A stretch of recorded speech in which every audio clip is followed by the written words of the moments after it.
Apply. Okay, cool. Looks like we got it. Sweet, sweet. All right, we're back in business.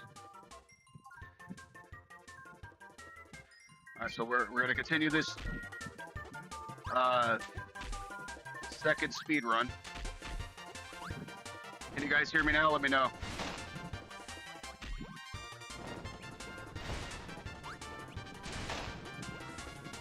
Sweet. How's my level? Do I sound like, does it sound too loud, or do I gotta adjust it? Because I'm going like a little bit into the yellow, but not far.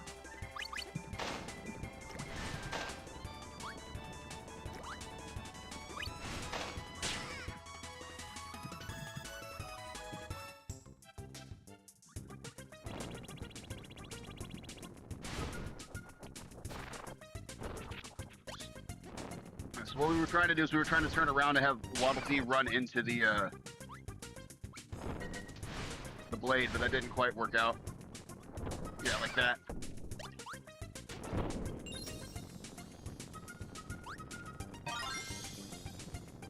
You're fine, perfect.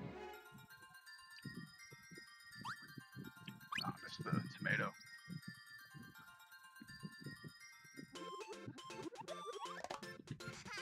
All right, cool. Now we're locked in and we're good to go.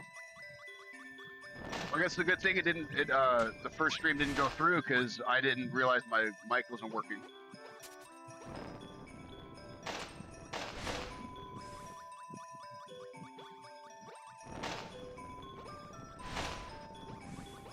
Fire Sword is such a strong ability.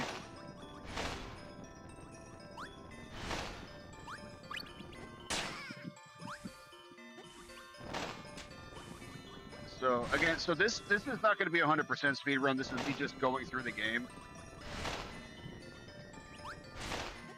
My goal time is going to be probably sub 2 hours if I can, but if not, if I can get below 210, I'll be happy with that. You know, the mic malfunction notwithstanding. But hey, on the plus side, I figured out how to set the mic back up if it goes down like that.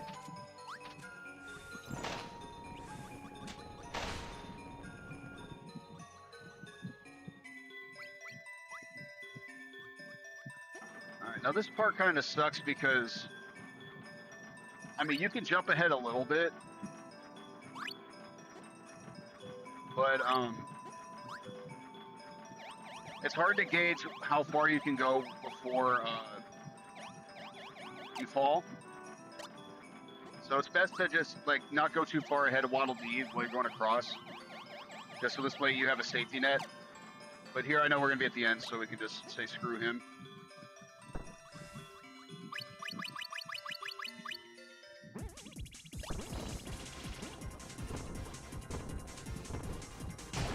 Like, look at that. Just hold the sword up and it just wrecks the boss. It's also gonna put in work against Madeline.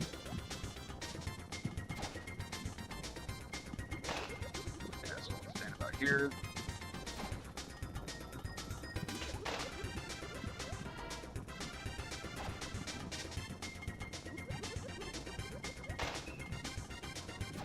Hold it up.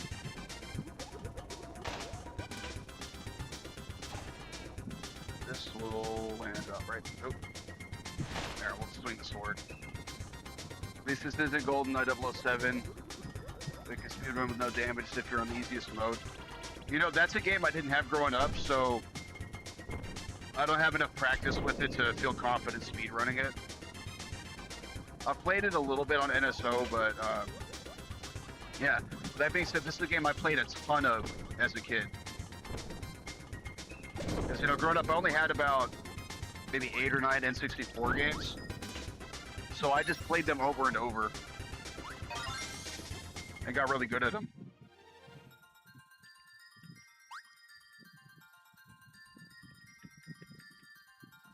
Anyways, oh, so Suicune, get this. I know you're a Yu-Gi-Oh fan like I am. I'm super stoked about that new Invoke support that came out. I'm actually going to be running a Invoke Fiendsmith deck. I already bought the cards. I'm just waiting for them to get in the mail. Yeah, I mean, granted, I don't think I don't think it's going to be a super meta deck. I think it's rogue with potential. But I just love the invoked engine, and you know, it'd be cool to play a little bit of modern Yu-Gi-Oh for a while, just because I haven't played it in a couple of years. 10 years of practice to be able to speed run and actually manage statue first try.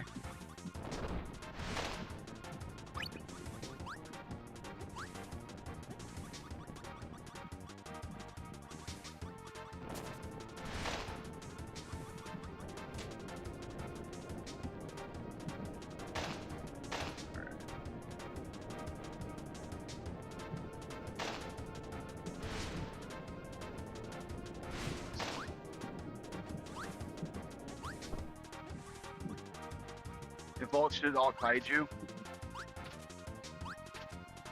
Wait, with a kaiju engine too? Because I know Invoked should all have some synergy. I personally was never a fan of the Shadal engine. To me, it's a little. I don't feel like it goes as well with the Invoked engine as something like Fiendsmith does, or how like when Mech Knights used to be good.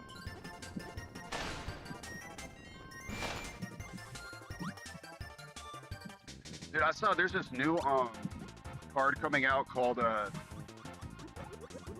it's like a retrain of Dorado, and its effect is sorry, you can't fly up that side. Like you reveal it, you can special summon her and something from your graveyard, or no, something from the deck if you have 3 or more attributes in your graveyard. Which, being an invoked player, I absolutely love that.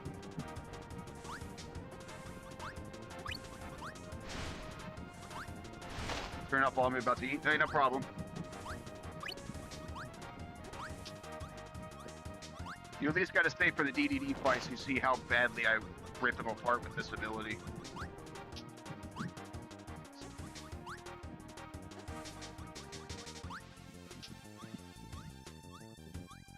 Watch.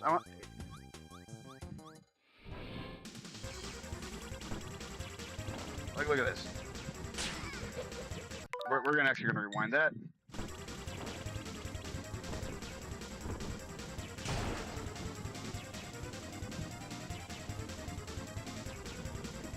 Like, it takes him longer to fly up there than it does for me to beat him.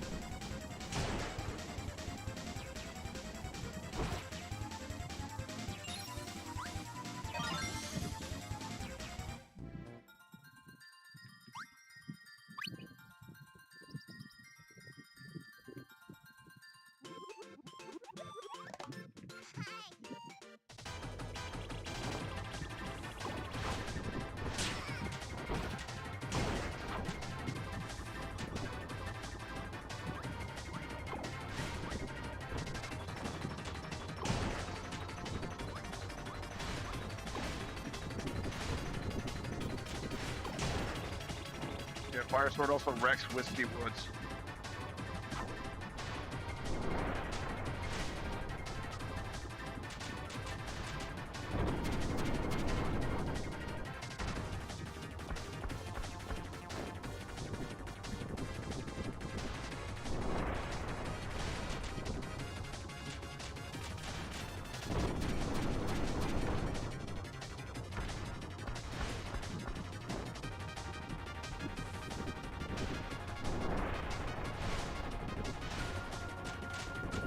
Oh yeah, no, Invoke works very well with every attribute because, like, that's the whole gimmick with it.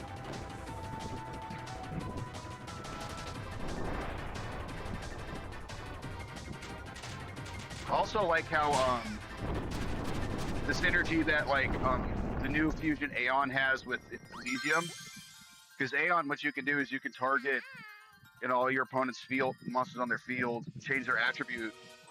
And with Elysium, you can use her effect to banish and invoke from your graveyard to banish all their monsters with that attribute.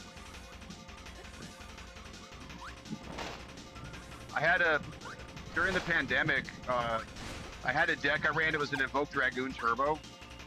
And this was before Anaconda and VFD got banned. And I did something similar with VFD and Elysium.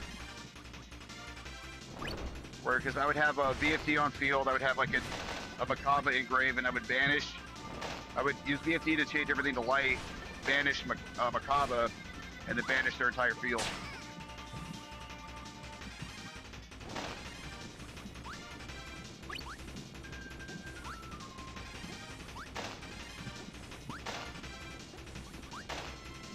Anyways, now we're in the second world, the sand world.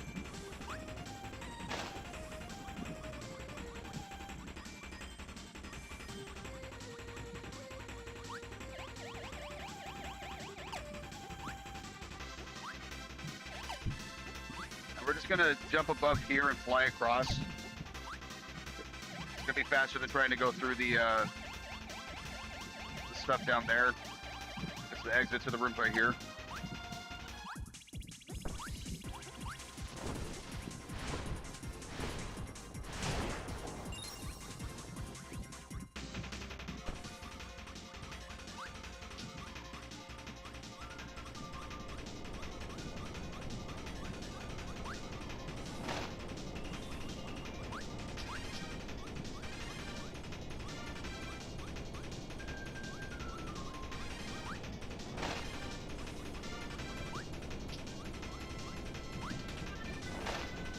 Another engine I might run in that deck, if I can fit it and fit space in the extra deck, is getting that new King of the Swamp card and running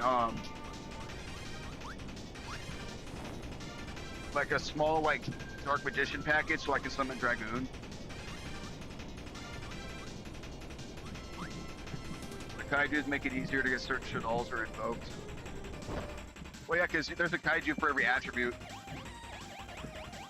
The only issue with that is you have to play second with that deck, and a lot of the new support is better setting stuff up and then passing to your opponent, because a lot of the new cards are reactive, so you want to do them during your opponent's turn.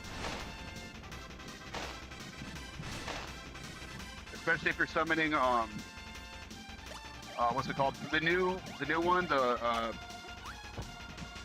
Sea Turtle. Where its effect is if it's in the extra monster zone, it becomes a macrocosmos, because that's going to shut down pretty much most of the meta.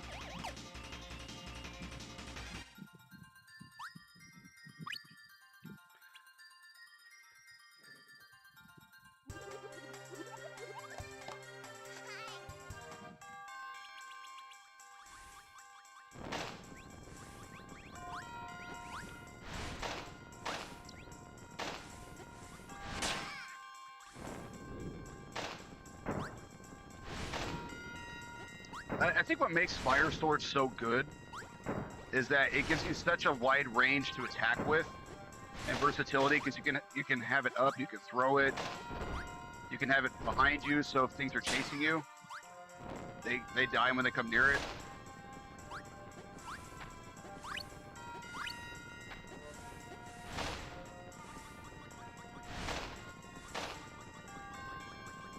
Now we want to jump in this area so we can get these guys to fall down.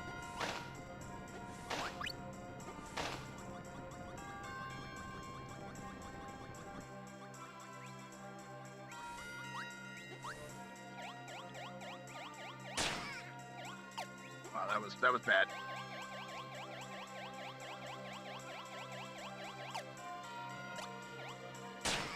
Wow. We are going to do that again. Kirby missed every single thing he was supposed to land on.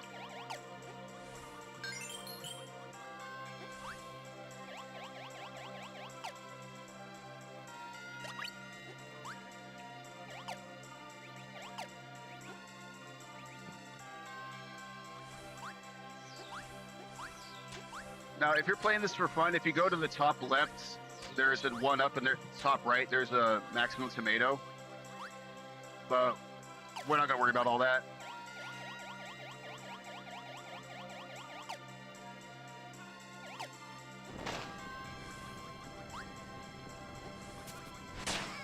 Dang it.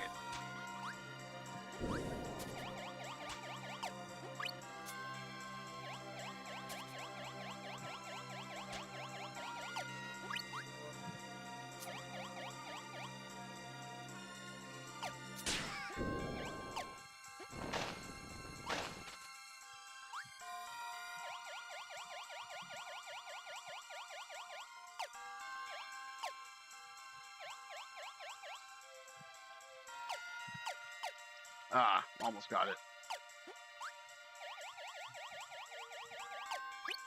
Now you want to try to avoid standing on those pillars because they go up to the ceiling and they can crush you, which that's an instant kill.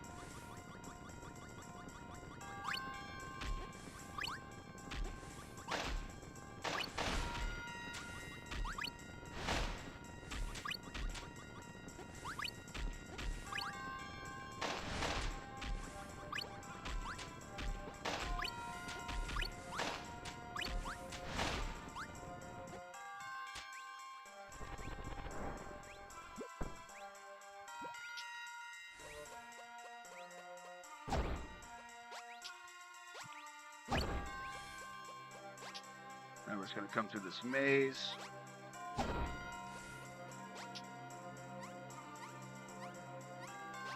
And again, we're not going for the shards, so we don't care.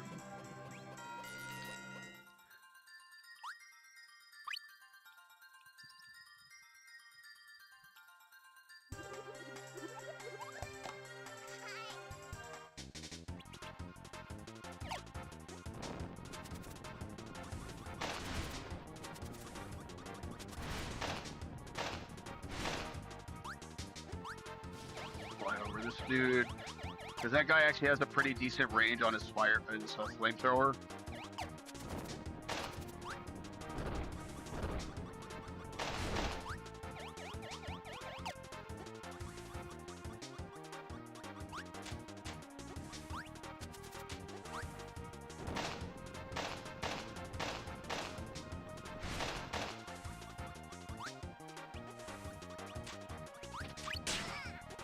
Well, that was a useless health power up. All right, so when we come down here, we're going to go to the left side because this is the path that will take us to the crystal shard. And even though we don't care about that, it's still faster because the other side, you go through 2 extra rooms before you get to this spot.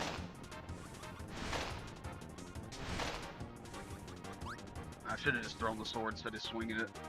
Nah, whatever. It's cost me a couple extra seconds. No big deal.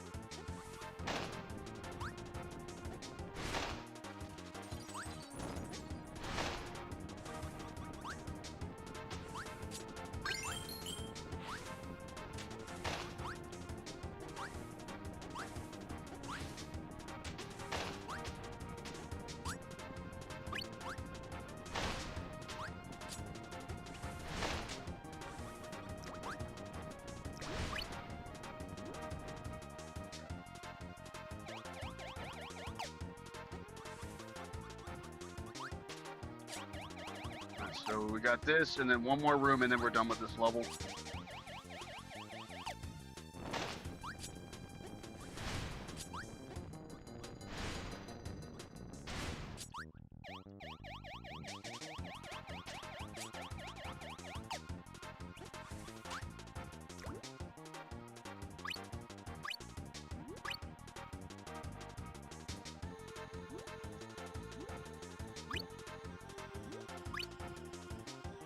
Now this part is actually a lot easier to get through than you'd think.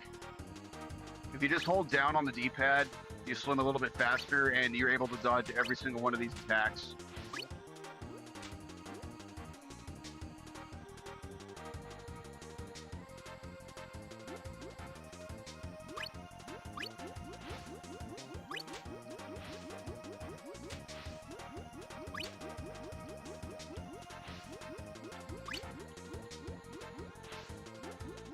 Part's a little harder because you're going to start seeing these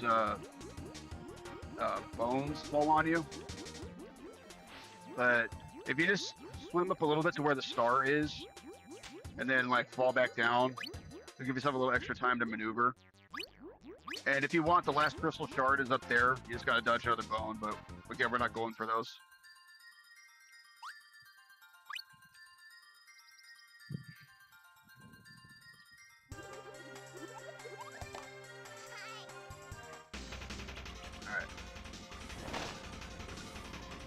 Now we're in the desert and we're going into the spaceship.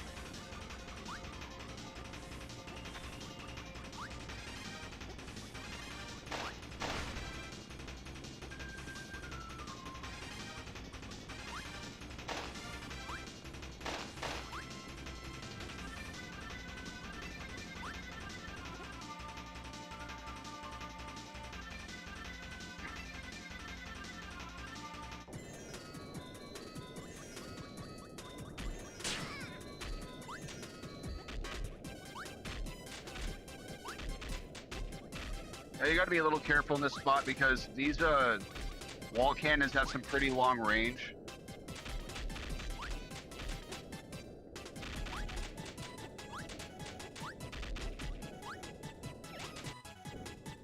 You also got to be careful in this room because these, I don't know what you call these platforms, they can push you into the wall and then it's an instant death. But if you hustle, you can just get up here without having to jump anymore. All right, so this room, if you have the light bulb ability, you would see 3 pictures, and you would press down these buttons, and then that would get you a shard, but we're not going for that today. And in this room, we can completely skip it. We can just fly up in the air on the left side.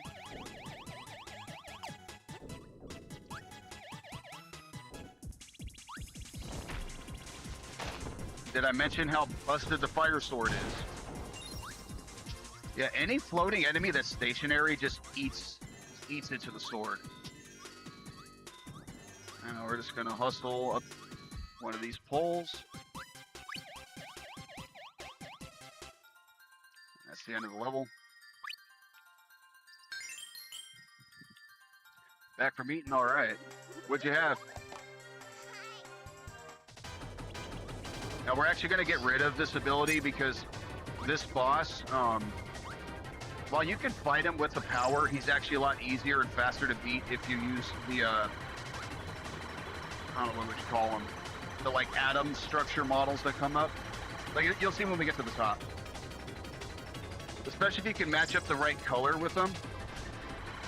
There's gonna be a red, a blue, and a green cube. I mean, they'll take damage from any of them, but if you match the color, it does more.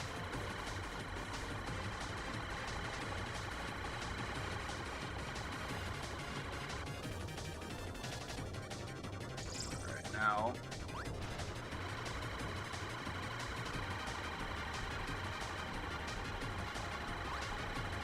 Gotta dodge their lasers.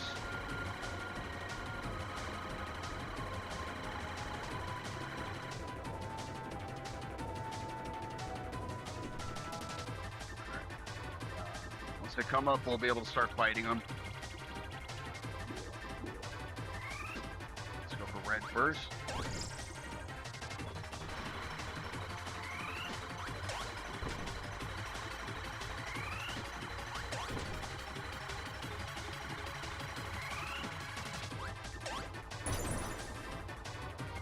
Green's down. Let's spit that out. Alright. Red should be down. Now we just gotta focus on blue.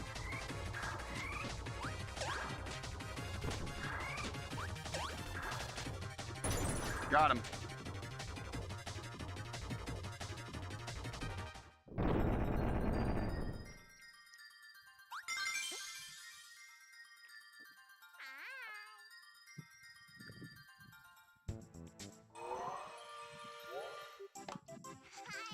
Okay, so the next power we're going to be going for is actually going to be ice and spike. Mainly because it's going to make the last level of this world very, very easy.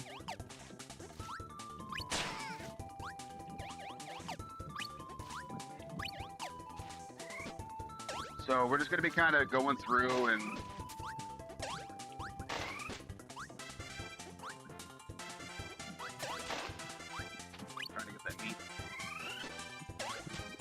kind of rushing through the level until we get to where we can get ice and spike.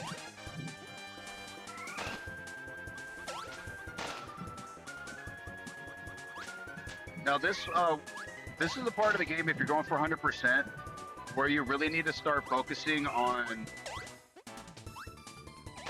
how do I put it? So some of the shards you need specific powers to get. Like you'll see they have like a barricade or something that has 2 certain colors on it. Which means that you need to have the ability that matches those colors to break the barrier to get the shard. I mean, they were in the first 2 worlds, but they're a lot more prevalent starting in World 3. All right, so Penguin's gonna give us ice.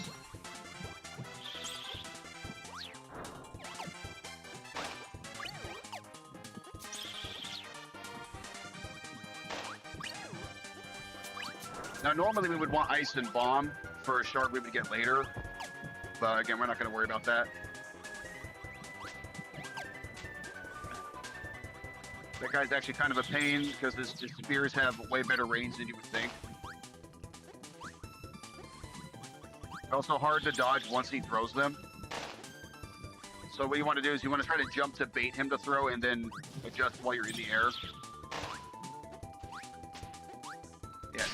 Yeah, see? Even like knowing where he's throwing it, I still get hit.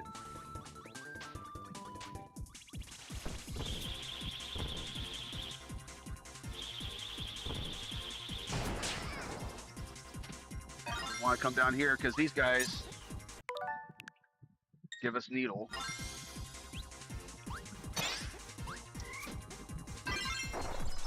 Let's freeze that guy.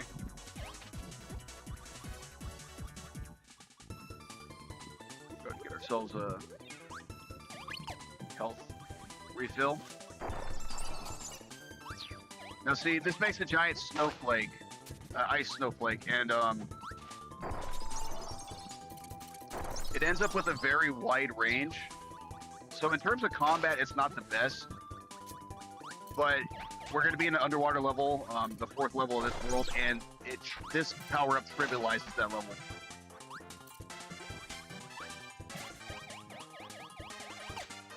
Because a lot of that level is like a water current pushing you in a direction, and you just hold the button, and just everything that touches you freezes. So it makes it very easy. It also can do pretty good work against bosses too. If you can get them in a position where they're stationary.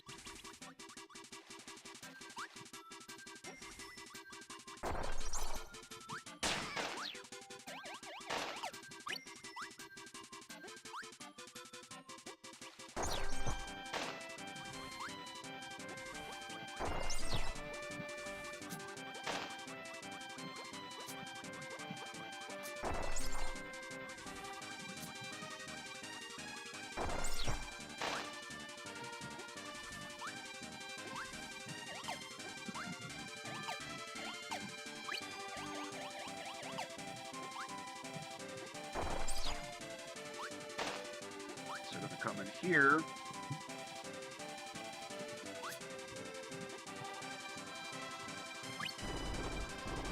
Yeah, this is even though this is a very easy game, it's still a very fun, very good game.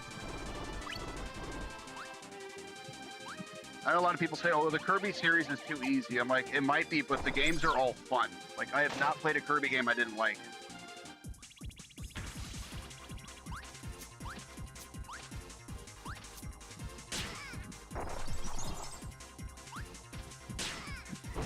Whoa, okay,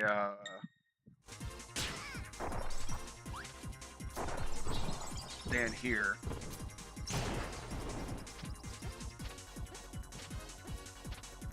Don't care about the shards, so we're just gonna come back down here.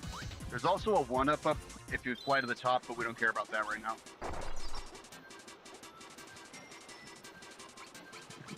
Now we're gonna do a little rafting.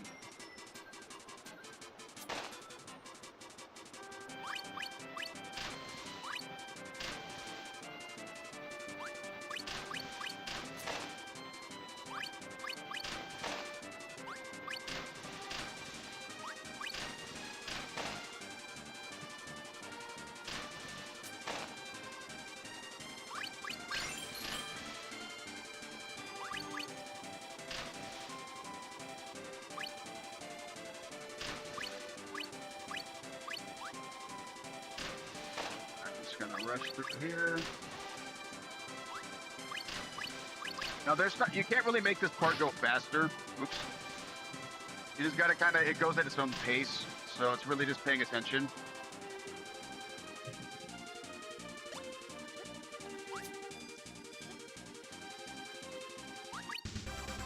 Get ourselves an invincibility lollipop.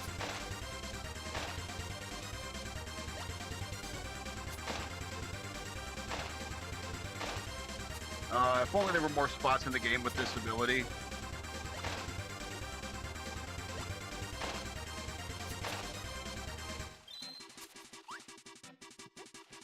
Yeah, but obviously if you get that, you just run and everything dies when it touches you.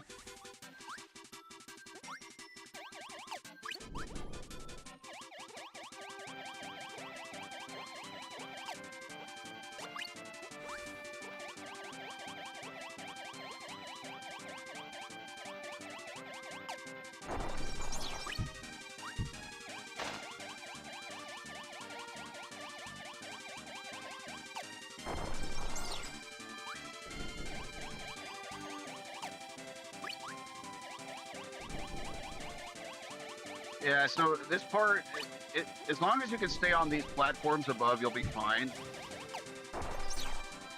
Because those logs are kind of hard to dodge, especially if you're going uphill.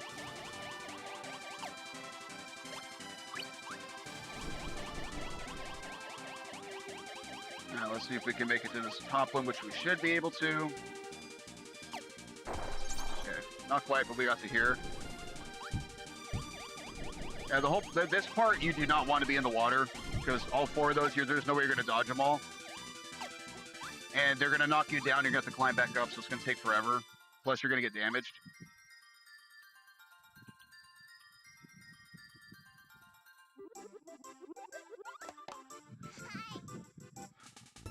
Okay, this level is notorious because to get all three shards the first playthrough, you need, or the first time you go in, you need to have two separate abilities. And one of them, you can get them both in the level. However, you need one that's cutter and bomb, and you need one that's cutter and rock. And there's only one enemy that gives you bomb, and it's very easy to miss or mess up because it blows itself up. And if you're not trying to go through this quickly, if you're trying not to go through this quickly and you're just going for completion, you can just beat this level, come back with the one you missed, and then do it again. But if you're trying to speedrun it like I've done in the past, it's like you really got to be careful. In all honesty, it's one of those situations where maybe it's faster to just go to another level, get bomb and cutter, which are the exploding ninja stars, which is my personal favorite ability in this game. And then ditch it for cutter and stone.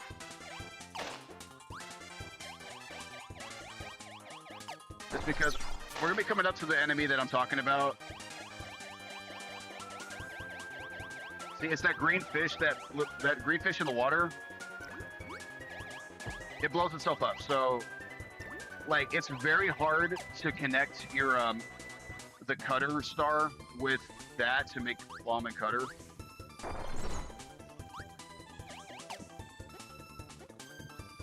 So you're better off just going to.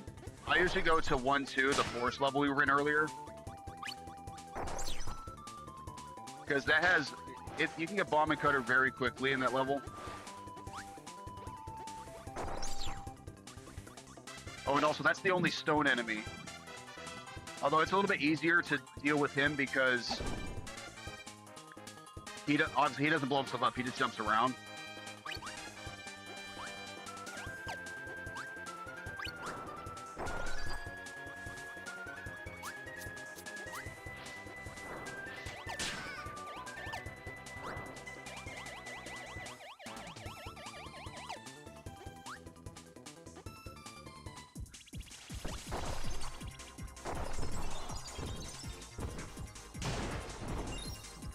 Also, be careful when you're fighting that boss if you're going for the shards, because when you beat him, the floor he's on is right. Like it opens up to this area, and the shards spawns on the other side of the room.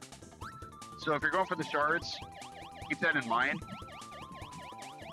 Now this part right here, you're supposed to jump on those platforms. That's the faster way to get up here, but you also risk getting hit by those logs, which will knock you back to the ground. So even though it takes a few extra seconds, and it's a little bit longer to fly like you just saw me do, it's a lot easier and safer. Because it's like, if I get hit by those and fall down, it's gonna take me even longer to tomato. It's going to take me even longer to get back to the top. So I'd rather eat the like 5-10 seconds. Anyways, this is the level I'm talking about where Snowflake just wrecks everything.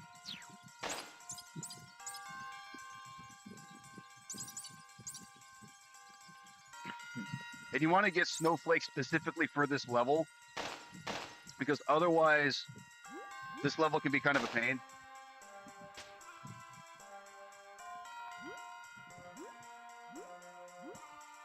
Because it's a completely underwater level. And this part, we don't want to be at the very top of the screen because of that. Oh, I really need to start being a little more careful with how I'm getting hit.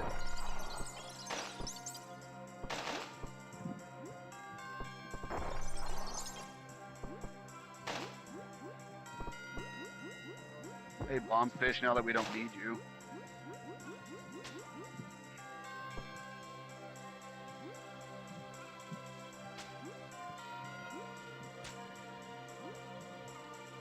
Now we're just gonna swim above everything, go in this hole.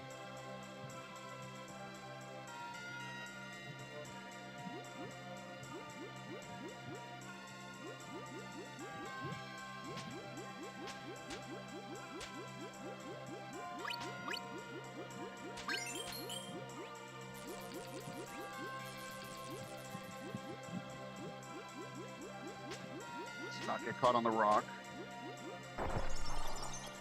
You see, there's a shard up there, so if you're going for the shard, go up the left side of the room, not like you saw me go through the middle, so you have time to get up there.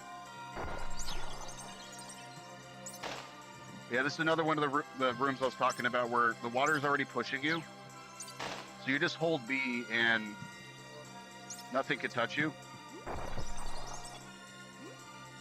There's also another shard down at the bottom of that pole.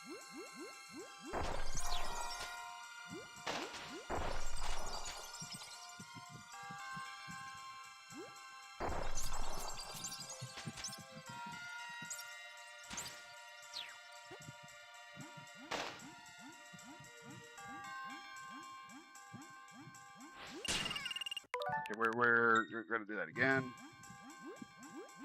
I need to get that health. We're not taking that hit. Come on.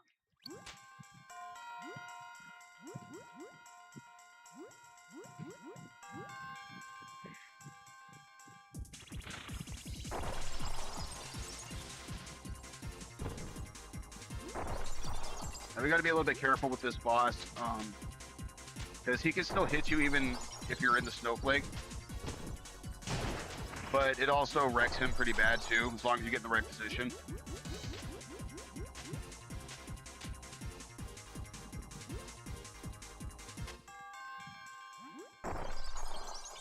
Now this room's supposed to be scary because there's a bunch of rocks that fly at you, but again, the snowflake doesn't care.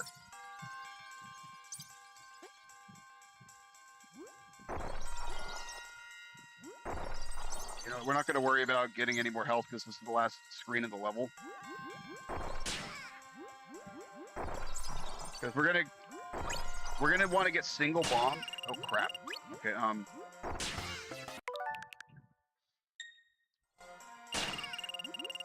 We can go back a little farther than that because we don't need it. Jeez, come on, Renegade. You can do better than this.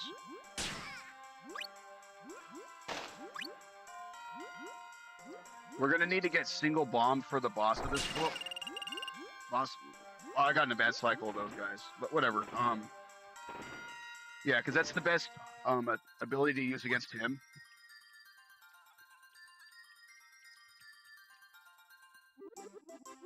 Plus, there's a maximum tomato in the forest level. That's pretty early on. We're just gonna go ahead and grab that.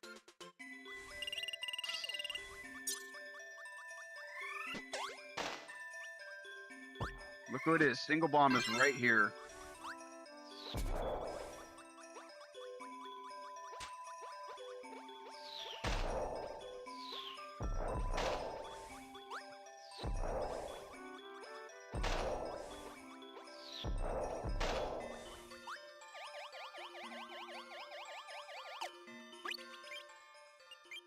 Alright, so now we're gonna go fight the boss. And single bomb just wrecks this guy. Because you can just get above him. Because he can't hit you if you're above him. And then you just do that.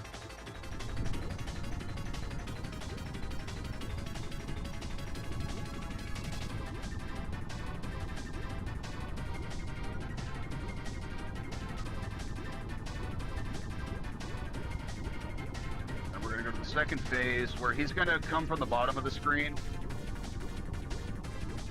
And he's going to be kind of hard to hit. But as long as you stay to one of the sides and watch for the enemies, he can't really hit you either.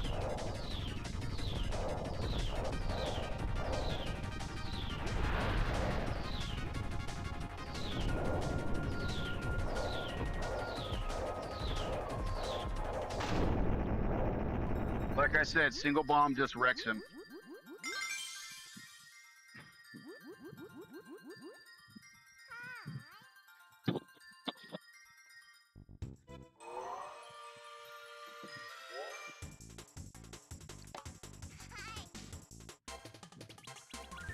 So the next one we're going to want is probably going to be...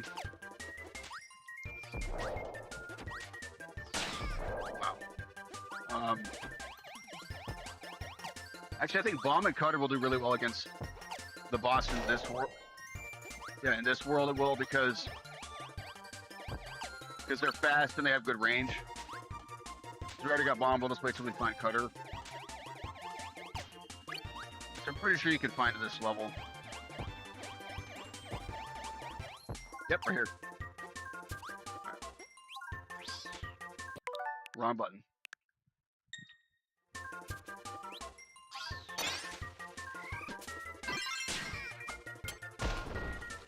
Now you guys see why this is my favorite item, my favorite ability. Exploding Ninja Stars.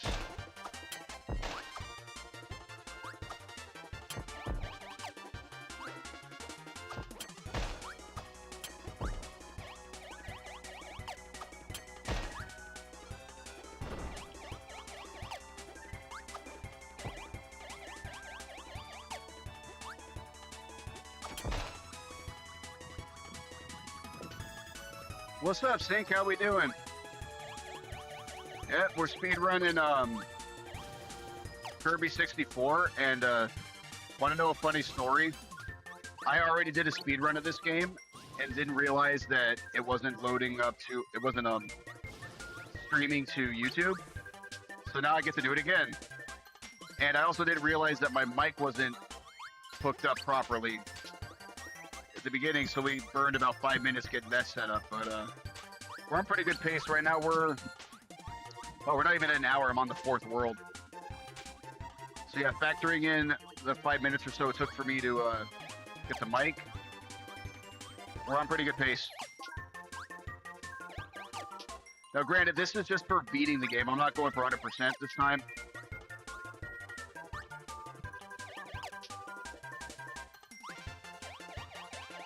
So if I was going for 100%, it would be taking a lot longer.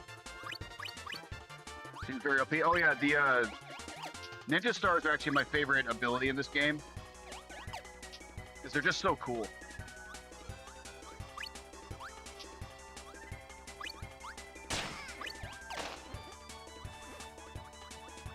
Wait, how's your day going? Plus, you can spam them so quickly.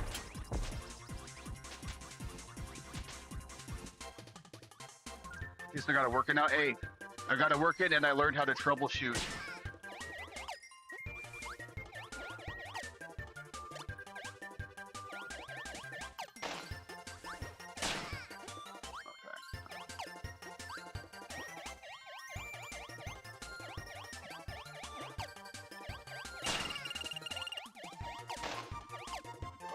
I gotta be careful of my health. Well, I also got, well, no, if I lose a life, I'll lose the ability. I don't want to do that, so. should be near the end of the level, so what we'll do... Not that. I'm gonna make sure I get the tomato at the end of the level.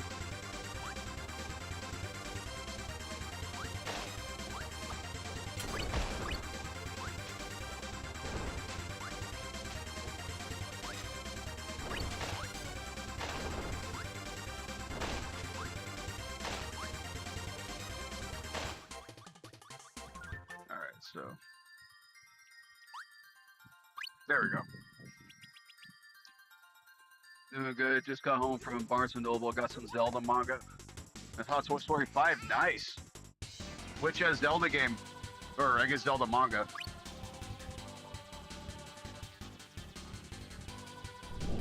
I had a friend who was reading the Twilight Princess manga. He said that one's pretty brutal.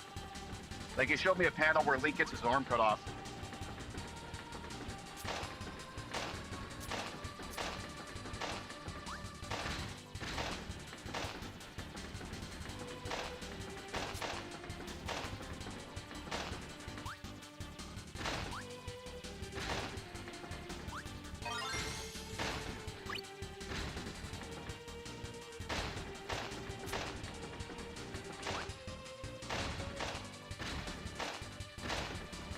Till this part's kind of an auto scroller, so I really got to pay attention to the screen.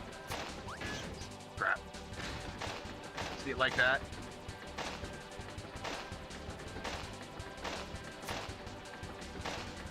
Now, if you're going for all shards, this level's kind of a pain because you have to go through the majority of it with a very bad ability in order to get a specific shard. Which is, you have to go through it with bomb and rock, which makes dynamite. And dynamite is not good. It's a screen nuke, which is cool, but it takes forever to blow up if you don't hit something with it. And if you don't push down on the D-pad for your hard hat, it's going to damage you as well.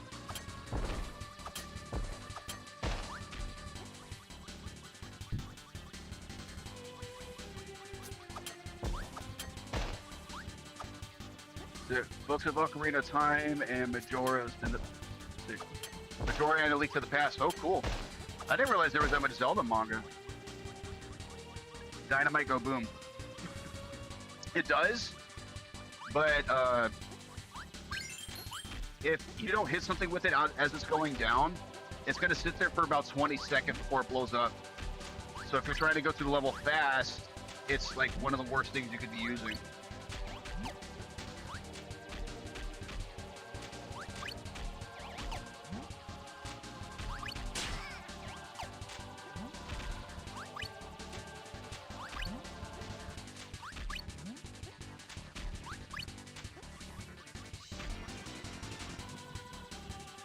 Speedrun's going pretty good, Smash. I'm a little under an hour, I want to say. And I'm more than halfway done with the game at this point. I said my benchmark was going to be 2 hours. Looks like I'm going to be able to take care of that, no problem.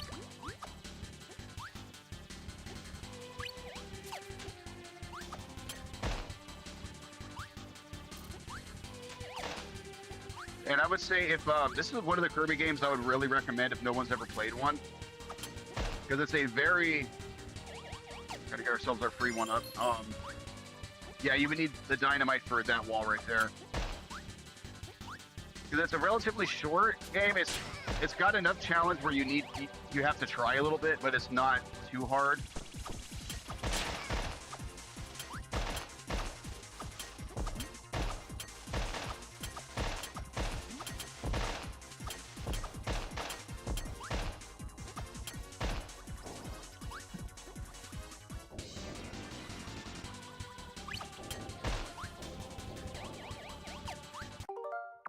Oops, wrong button. I shouldn't say wrong button. I squeezed control a little too hard. Oh. Well. I should take my fingers off those buttons.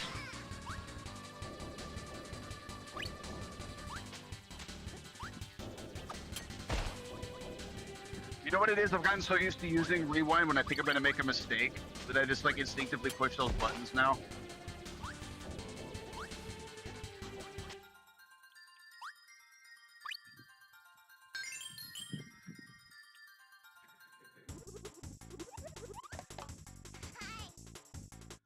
Now this level has one of the hardest shards to get because you guys will see there's an area with these boxes you have to kind of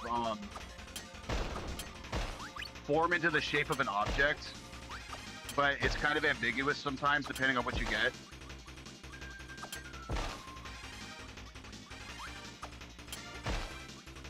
I mean, we're not going to be going for it, but like this is one of the ones that it may take you a few tries before you get that particular shard.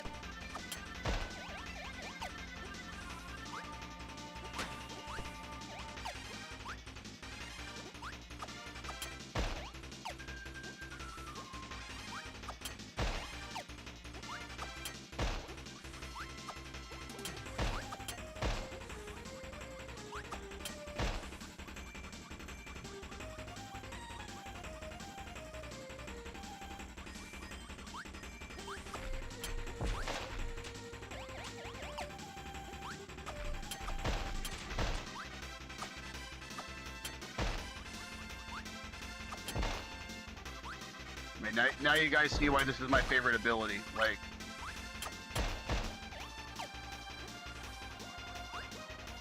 man, there's a couple others that are like in the same tier as like a coolness. Like, electric and cutter is the lightsaber. Flame sword's really good. Bomb and fire makes like a bomb makes fireworks, which those can be a pretty good screen nuke. A little bit. The only problem with that one is when you use it, you kind of blow up everywhere, and then when you fall down, you're a little vulnerable to getting hit by something or falling down a hole.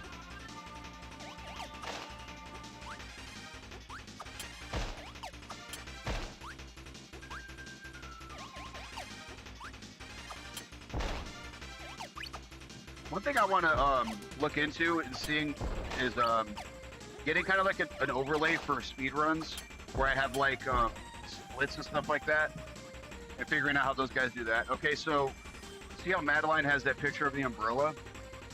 We would need to come through here and make an umbrella with these boxes. And depending on what she gives you, it can really be a pain.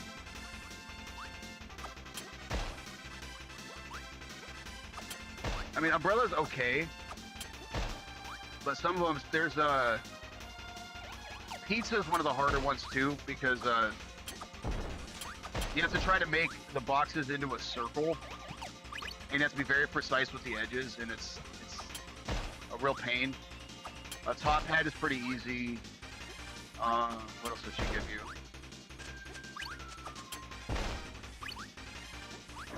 There's top hat, umbrella, pizza, and then I think there's one more. I'm not going to remember it right now.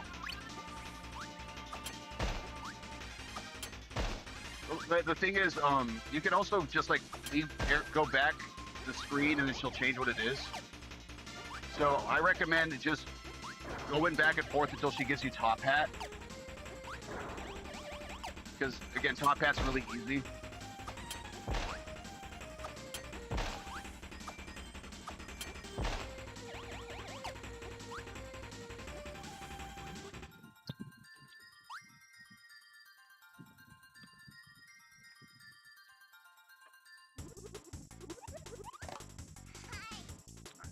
Level. This one has a very deceptive crystal shard. First of all, this is the level you have to come in with an ability you can't get in the level. You have to get rock and ice. But here's the thing, the way you use it to get the shard is not intuitive. Like, I'll show you, I'll point out the rock when we get to it. Like, it's one of the ones where I had to look up a guide on how to get it. And when I saw you need rock and ice, I'm like, what? How would I ever guess that?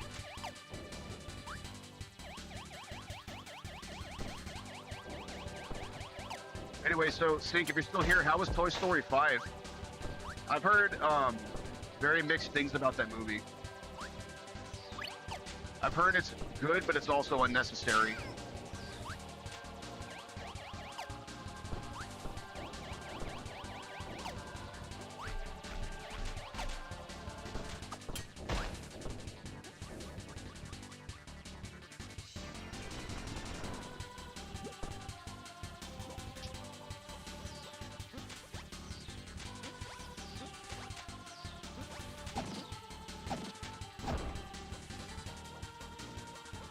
So this is another one where this is a pretty well hidden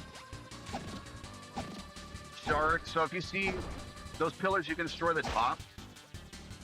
I'm off the top of my head, I don't remember exactly which one of the pillars it is, but you do that to get a shard that's hidden in the top part. And that's something you probably wouldn't know the first time you go through the level.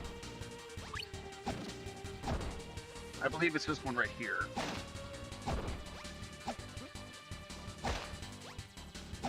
Yeah, it's right there, yeah. Yeah, see, it's like that.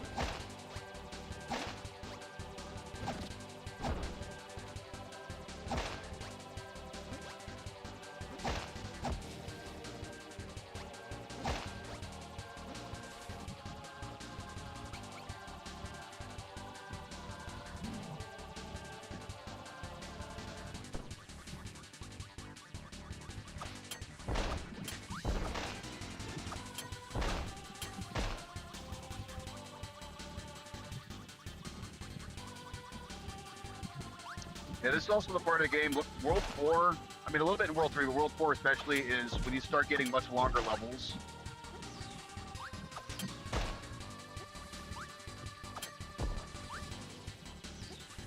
For the most part, some of the levels in these parts are shorter, but on average they're about 7 to 8 screens, I want to say.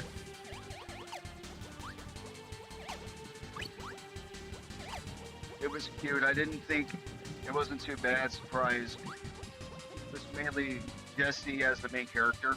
Oh, that's cool. I don't ask a question, not to like spoil or anything, but I know at the end of 4, Woody goes with Bo Peep and the rest of the like vagabond toys.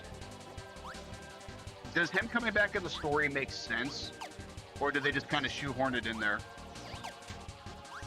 Because to me, I feel like that was a good ending to like his story. Where, I mean, personally, I feel like the story could have ended at 3. You know, I feel like Andy giving his toys to Bonnie at the end of 3 was like the perfect way to end that story.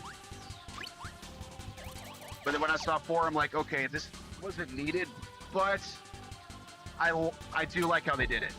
Okay, so this right here, you would think you need fire and stone, but you need ice and stone to break that. Normally, the things you have to destroy are color-coded so you understand what abilities you need to get through. But not that one for some reason.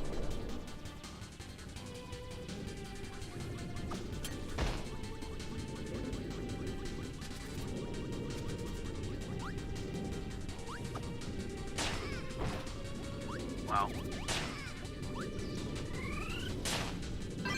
You know what? We're not taking that. There was no need for that to happen.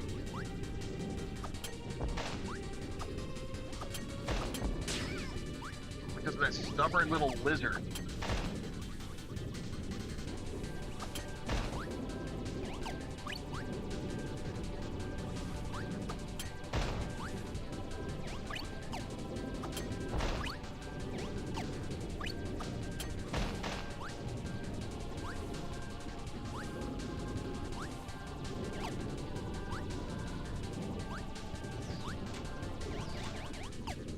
I also heard that like the whole message of the movie, because I know the girl gets the iPad, is that it's a warning to parents to like, you need to limit your kids' time on the tablet or whatever, so that they learn how to play with other kids in real life. That's what I'm told the story was kind of leaning towards.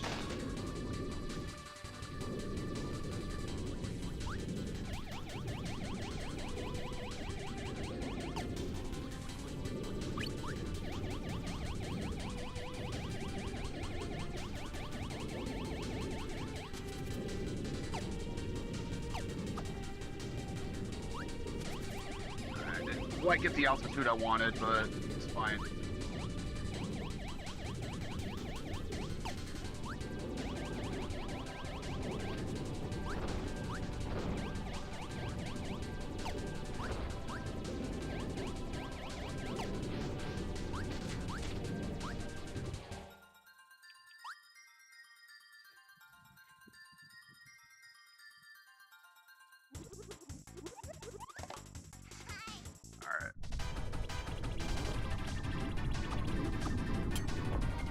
Now, normally I fight this boss with Spike and Fire to make fire arrows, because you need them in the next level to get a shard. But I feel like in terms of speed, the Ninja Stars will be better.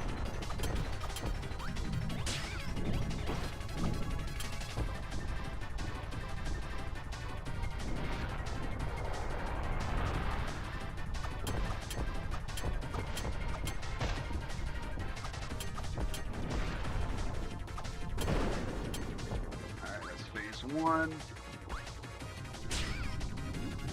Really, Renegade? The platform is right there. There's no need to fall in the lava.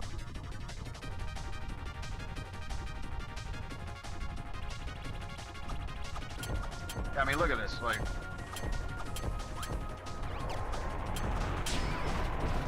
oh, that's right. I forgot. He's only vulnerable in the face.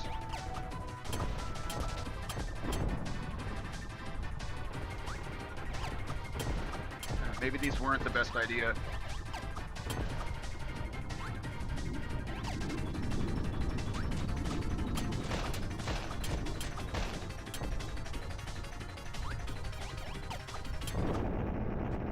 Not too bad. I think if I practice that, I could do it a little bit better. I will say that the Ninja Stars are a lot faster of an attack, so that may be the route to go for speed. Time for the best world in the game, the Ice World. One of the few times the Ice World is not bad. Probably because it's more, not so much ice-based, but more winter.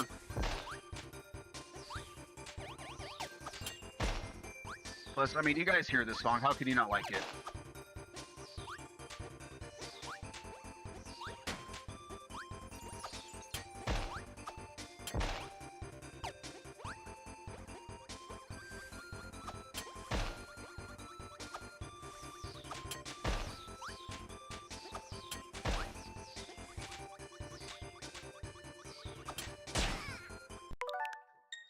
We're not taking that hit.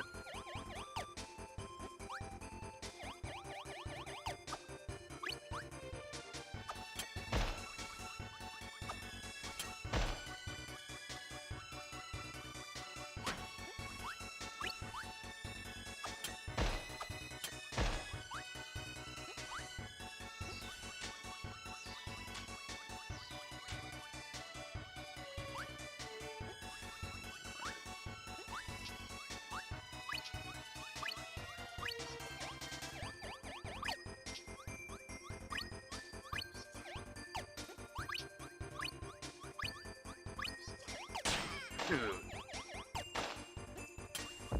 I mean, that was my bad. I pushed the wrong direction button, but still, like...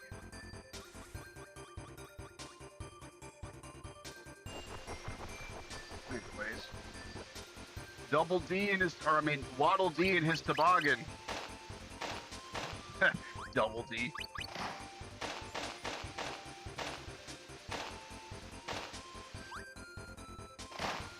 That's it. I gotta... We have to call him Double D now. That's too funny. At least I'm gonna call him Double D.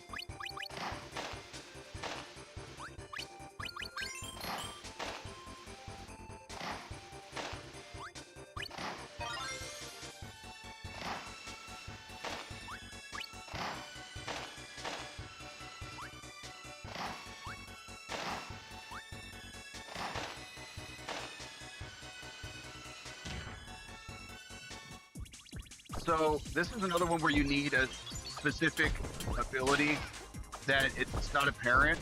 You need fire arrows for this shard because it spawns up there, but at least it makes more logical sense because it's an ice cube and fire arrows would melt ice. You know, hang on. We took 2 unnecessary hits. It's a bad spawn camping.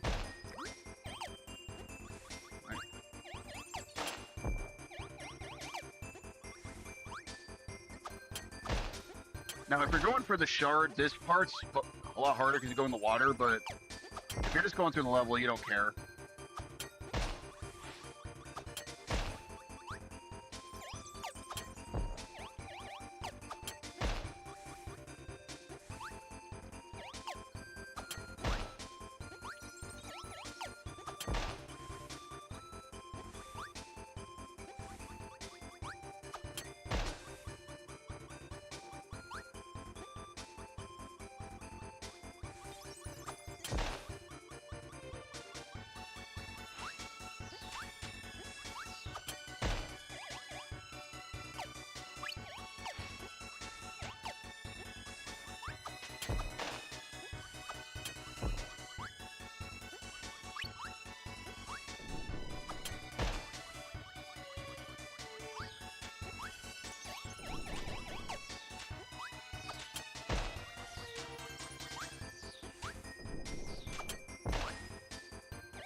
Yeah, so this, we don't have very many levels left in the game. We're almost done.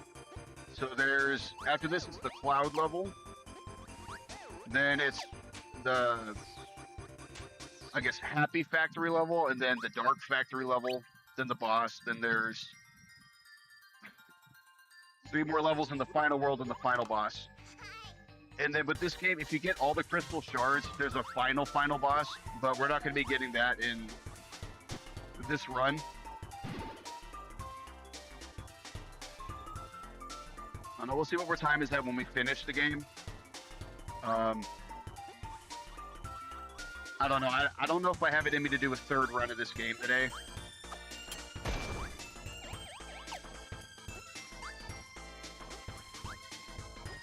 At least, I don't have it in me to do a 100% run.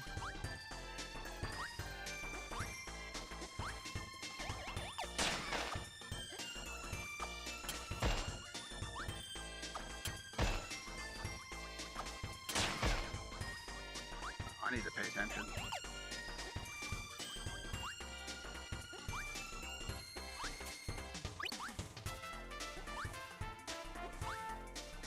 How about this? Ah. That's right, there's food down here.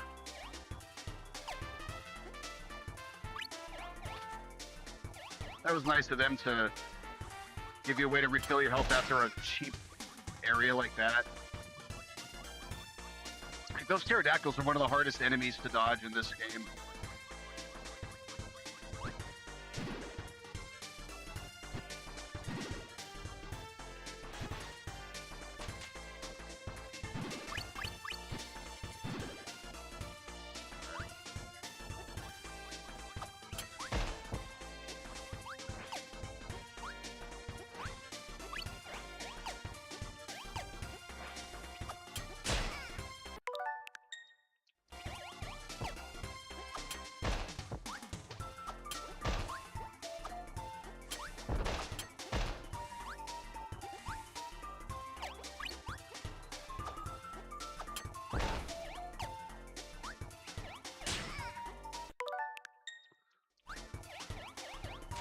Dang, Timu Cubone.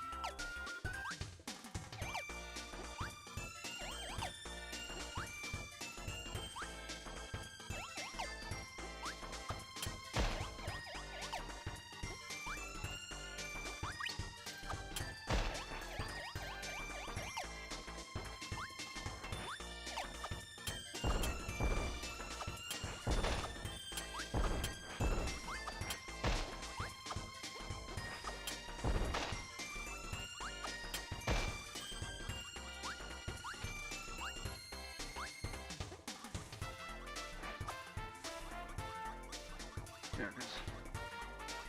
After I beat this level, I'm gonna check how long we've been going, because I don't think we've been going very long. Okay, there's a way to dodge those guys. Yeah. Those guys suck. I do not like those enemies.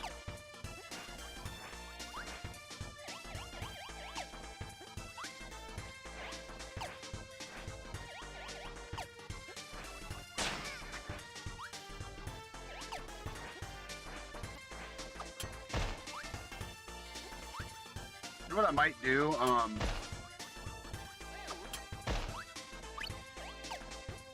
If we beat this quickly, if we're under an hour and a half, I might take a little bit of a break, and I'll just play something else that's a fast game to beat. Maybe some OG Legend of Zelda. We don't want to be taking this much damage because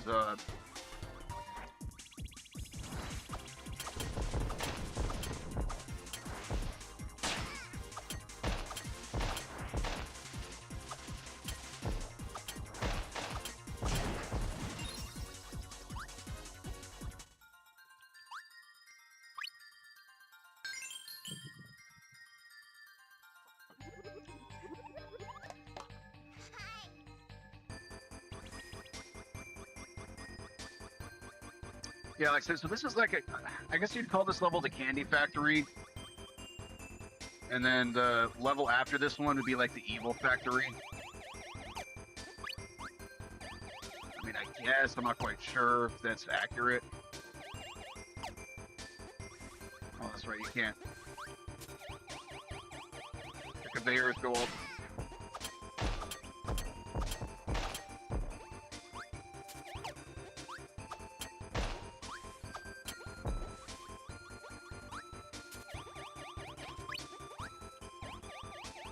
That's right, you can't cheese this.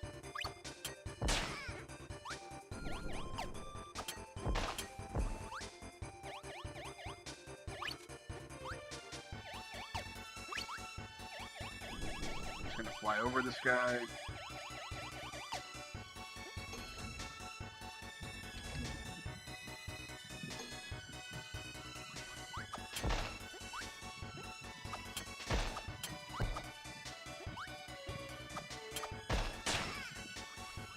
I'm really messing up.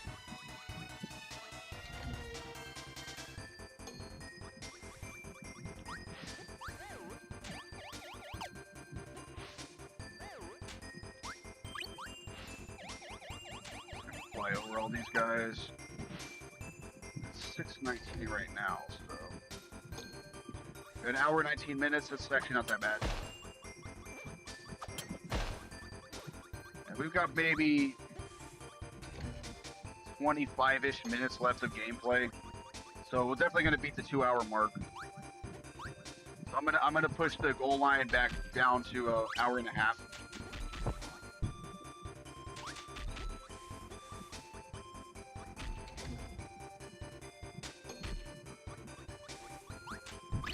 That's actually how I realized I didn't record the first one, because I was checking the timer to see what the time was, and I realized it wasn't going off.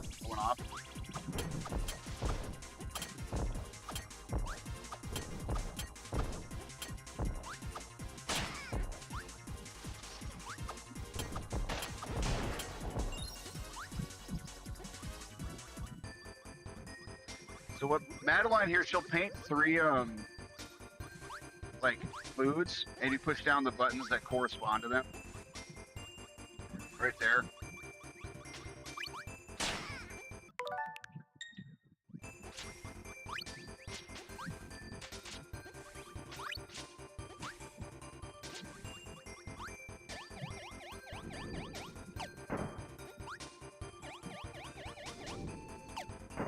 Now you want to be careful with these shells, because if they fall on you, they crush you and it's an insta-death.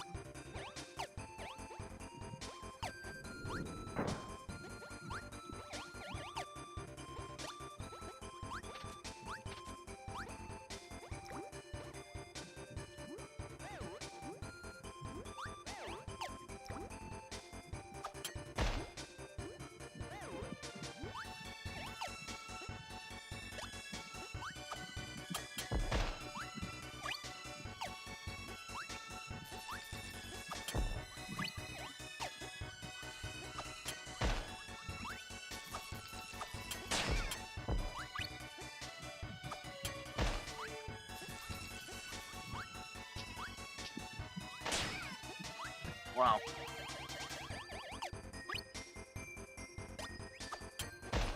Yeah. Yeah, I am definitely, after I bitch this, I'm not going to run this game again today. Starting to get fatigued from it. Granted, I'm still doing a lot better than I was the first run I did about 2 hours ago. Like, when I thought I started the stream at 3:30.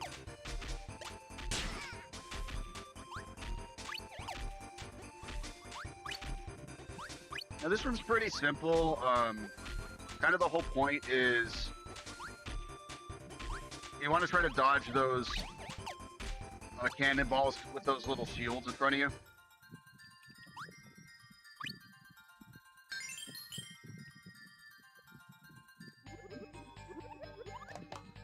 So this is the Dark Factory level.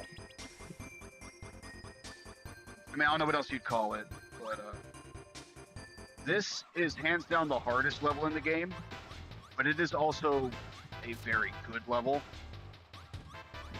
I'm not 100% sure if it's my favorite, but it is a very good one, nonetheless. It's also one that's hard to get all the shards the first time, because you need 2 separate abilities, and one of them you don't get in the level. You need stone and spike to make like the drill, so you can destroy these boxes on the side.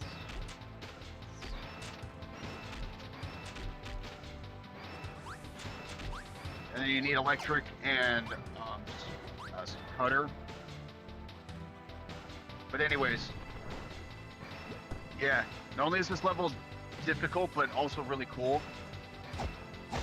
Like, listen to this soundtrack. How can you not like this soundtrack? And you want to let that guy hit before you run through, because he hits you, that's insta-death. That's one of the things that makes this level so hard, is that 1, it's long, but 2, there's a lot of insta-death parts. There's this part. There's a part later on you guys are going to see that there's like a ceiling that comes down, and you got to find areas that are safe spots or you get crushed. And there's also a part near the end of the level where you have these robots with these, I guess you call them conveyor belt walls that are pushing towards you, and if they get you, then you're dead. It's possible I'll die. You guys will see me do a fail there. I mean, I want to keep the ability for the boss fight after this, so if I die, I'll just rewind, but you'll see this is a difficult level.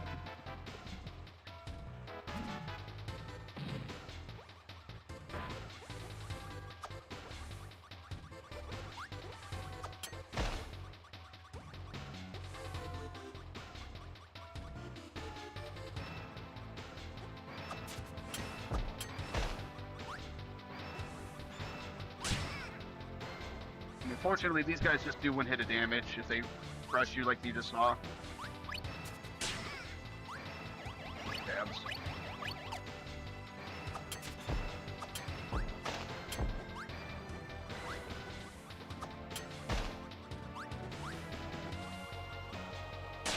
Oh, wow.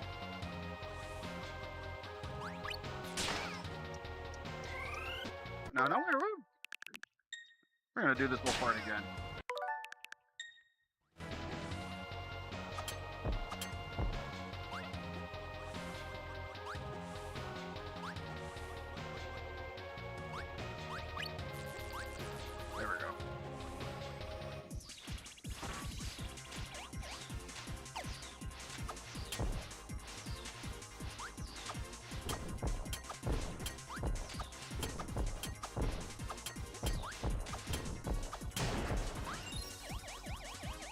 See, so you would need electric and cutter to break open that cage. Yeah, this is the second. I always forget that enemy's there. Yeah, this is the part I was talking about where the ceiling tries to crush you. So you gotta find safe spots. No lie, when I was a kid, this part of the level took me forever to get through. I just could not get the timing down.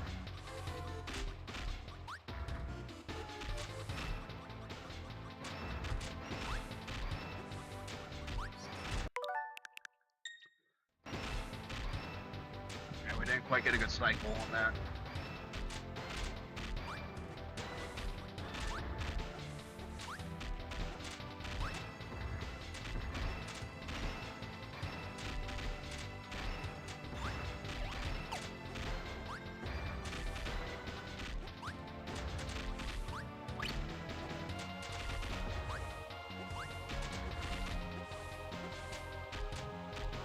Now this is one I always hide in here, even though I probably could have made that, because it's very easy to think you have enough space when you don't.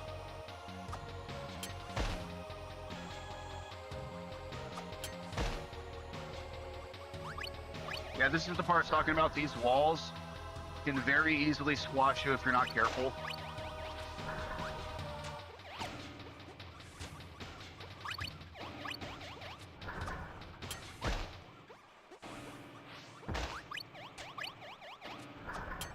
Makes it worse is one of the shards is in this room. Yes, right there. So you got to really be careful with your timing.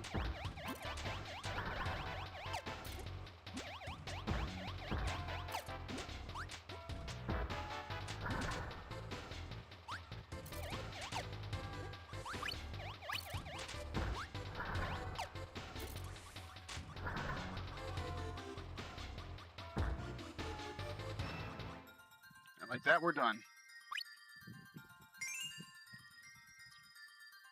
Okay, hour 28. Okay, so I think hour and a half is not realistic. But even factoring in the time to get the mic back online. But sub 2 is definitely in the cards.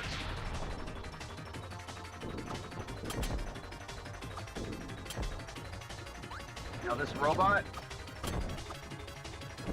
in the first phase, he's hard to hit because he's only vulnerable on his arms. In the second phase, he'll be a little bit easier with this ability. Yeah, I think in hindsight, this probably isn't the best ability for him. I think lightsaber or electric and rock would be better. Yeah. Okay, so.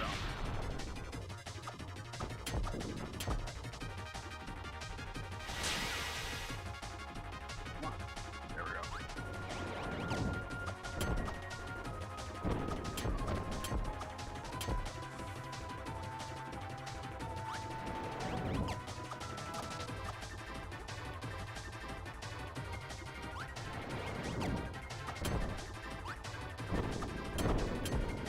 Okay, second phase should be better because he's going to transform into like a vehicle, and then we're going to hit him.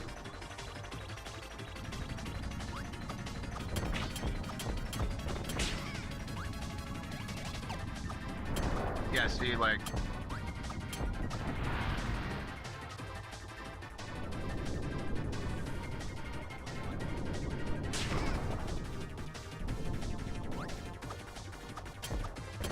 Yeah, when it does that, it's very hard to dodge him because he just takes up so much space on the screen. Yeah, second phase, the Ninja Stars hit really well. First phase is just kind of hard to hit his arms.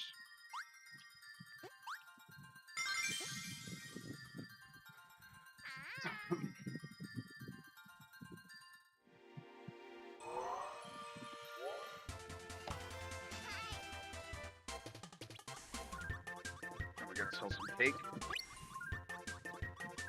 So now we're at Ripple Star, which is the last level of the game.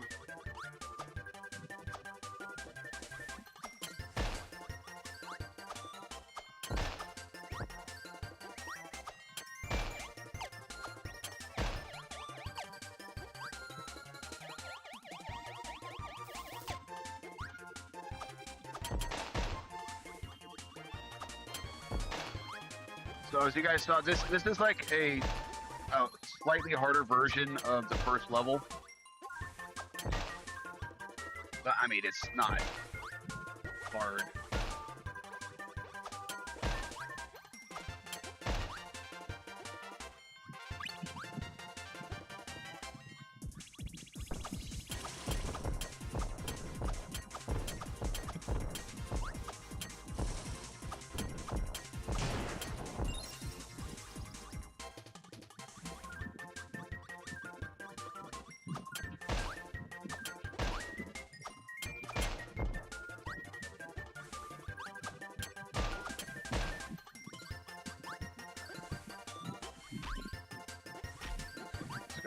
through.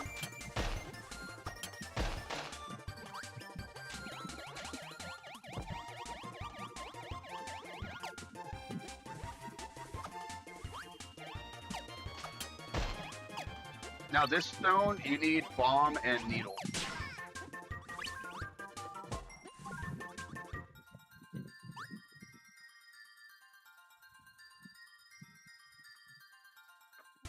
Alright. Now this is kind of like an underwater maze level. Hi, Double D.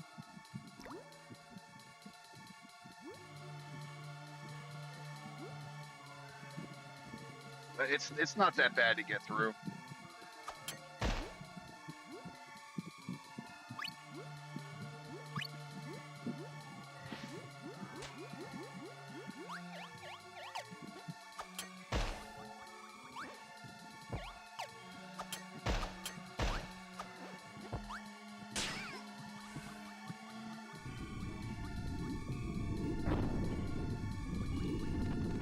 There's King DDD.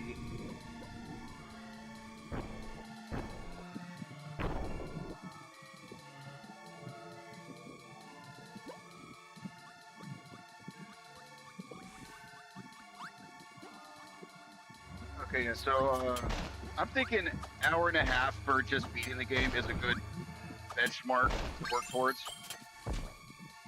Because it seems possible, but I'm gonna have to work towards it. We're just passing 134. I'm not gonna beat this level, the next level, and the final boss in 30 seconds. It's just not happening. Oh, wait, that's just for a shard. What am I doing? Need to come this way.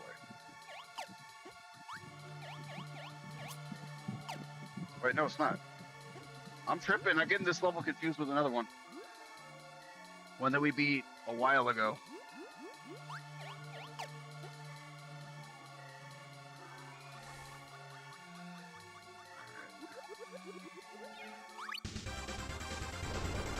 Rush through here.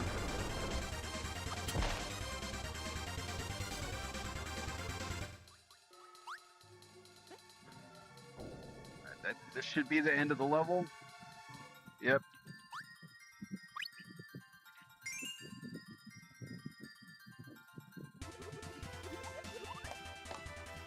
And this level here, this is the last level. And it is just a giant gauntlet.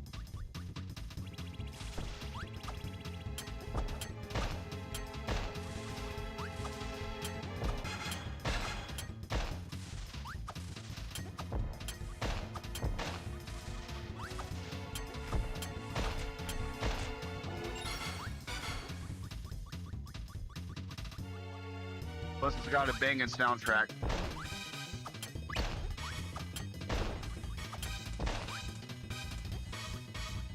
This is a very fun level because it's no tricky platforming, no puzzles or anything like that. Just run and attack.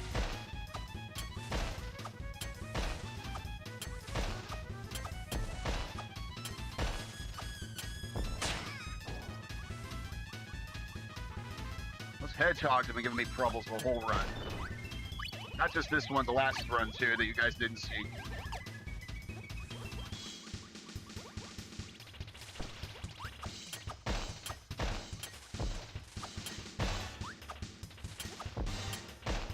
Now you do need fire arrows to get one of the shards. Because if you look at the ground, you see it's red and orange. I think the indicator to let you know that you need it in the other level is because if you look at the ceiling, it's ice. So that's supposed to be an indicator like, hey, fire and needle, the fire arrows, take care of ice.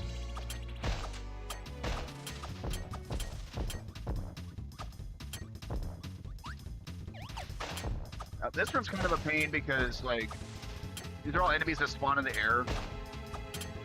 Probably should have tried to switch to fire sword, but whatever, we didn't.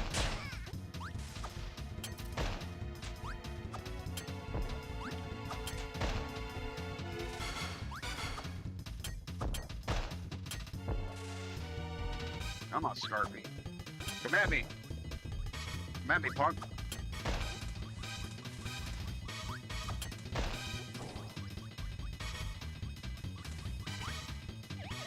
This is last one up, because why not?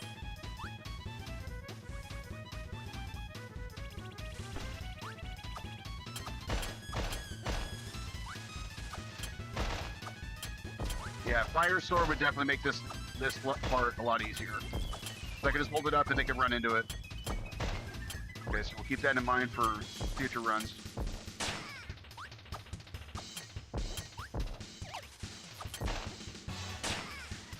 Ah, bitch. Come on. Dude. Alright.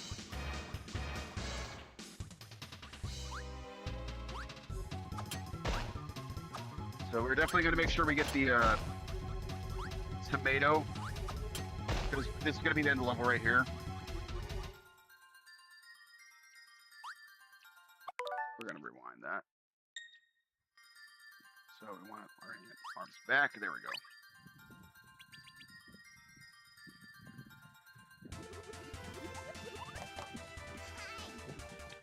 So with this, we actually can't use the power. What we need to do is, he's going to have a phase for every type. So the fire, ice, this one is bomb, and he can only be damaged by those. And each one of the phases has 3 hits. This guy's actually a relatively difficult boss if you don't know what you're doing. You see, this one is Spike.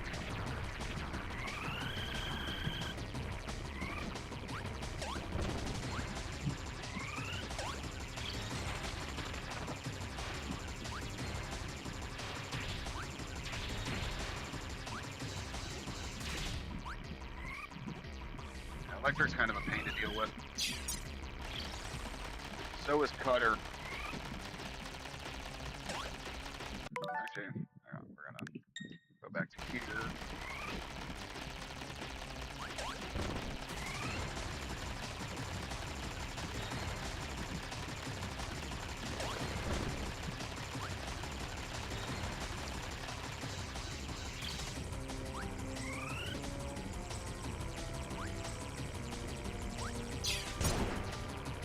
Ice is down.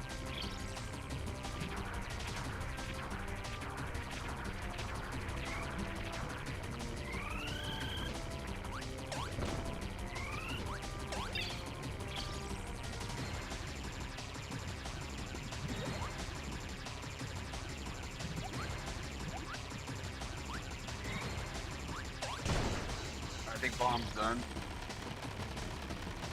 Cutter twice, so we only need to hit it one more time and it'll be done. Which I'm happy with because it's kind of annoying.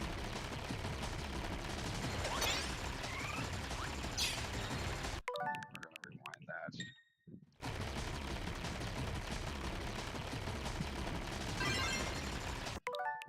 No, we were not trying to swallow it. Turn around and spit it out. There we go. Alright, fire.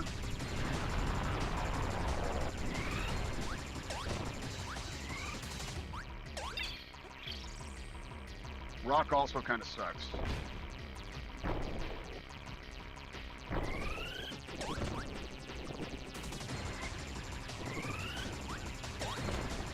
got it twice. So, bomb, cutter, and ice are down. I know we gotta hit spark 3 times. Well, 2 times now. We gotta hit fire once. We gotta hit rock twice. Then we gotta hit needle one more time. Oh, okay, rock's already down. Cool. There you go.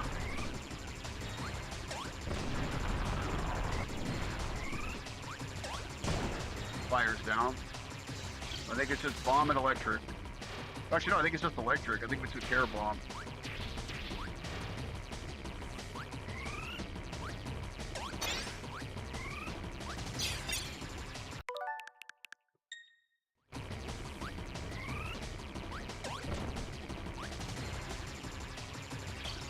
Oh no, we still got needle. Okay.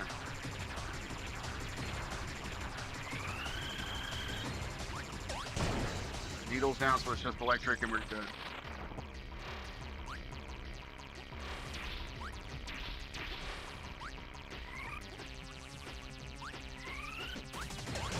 Alright, got him. Hour 42, so...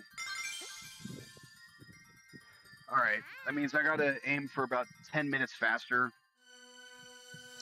That's achievable. So what I'm gonna do, guys, is I'm gonna take a quick little break, and I think I'm gonna come back and... I don't know if we're gonna play a different game, or if I'm just gonna go through and get some of the shards I missed. I'm kind of feeling playing some Zelda 1. I think I might do that. Anyways, I'll let you guys enjoy this for a little bit, and then I'll be back in a few minutes.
Alrighty, guys.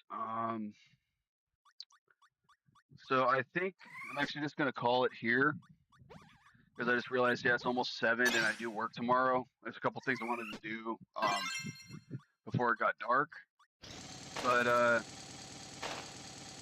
you know, I think I know what we'll do.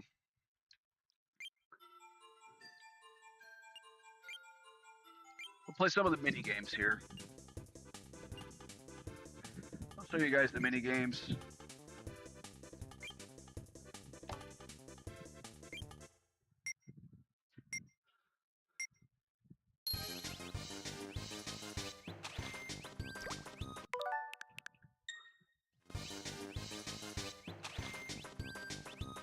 The point of this one is you're trying to get to the end, and you push A to hop 2 spaces, and B to hop 1,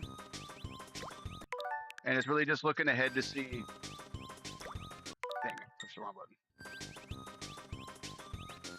Where the puddles are, because that will make you slow.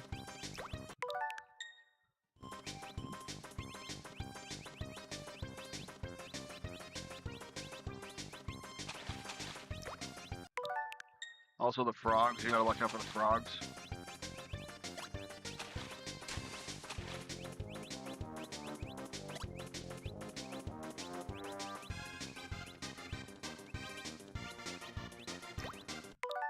And it's whoever gets to 100 meters the fastest.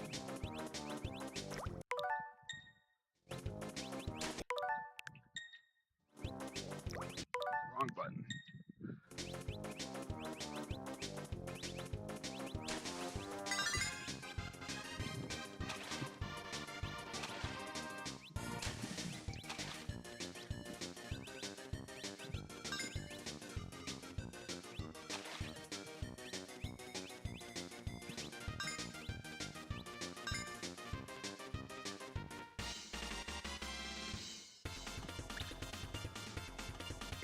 There's that. There's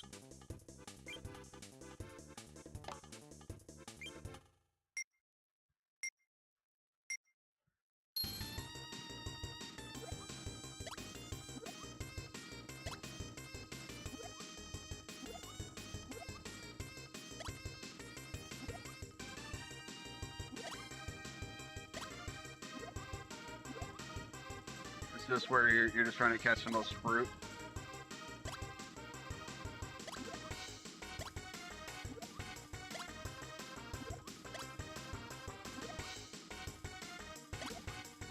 You know, it might. I know the guys were talking about they wanted to do Mario Party on one of our streams.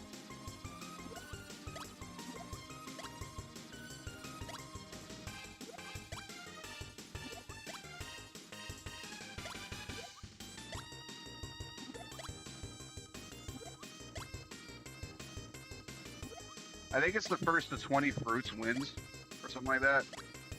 This one's not timed, there's a certain amount you have to get.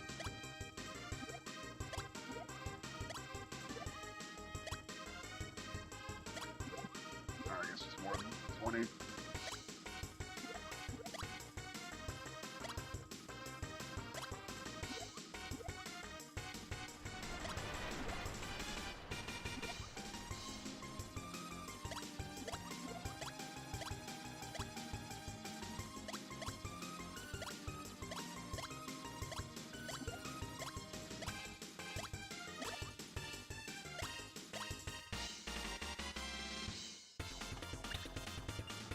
And then this one, which is my personal favorite of the 3,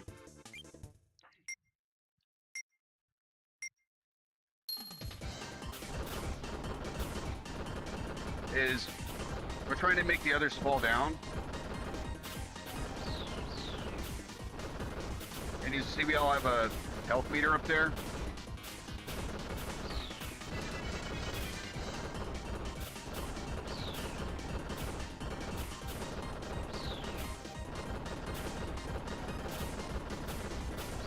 I mean, these are okay, but like, I'm not the biggest fan of just playing mini games. Hence why Mario Party is not a franchise I'm a big fan of.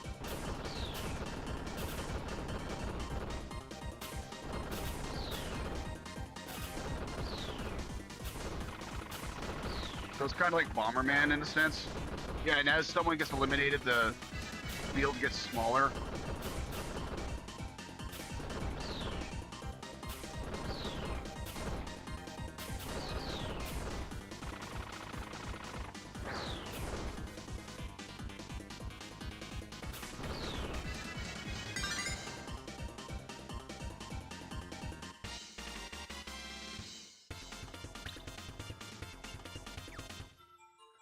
And also, if we go to options, we can look at enemy info, which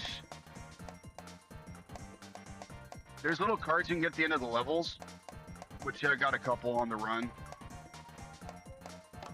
that show you all the what all the enemies are called, and like if you see it, like in the left top left corner, shows you what ability they give you if you eat them. So let's go to this other file. I think I have more of them on that. Let's see.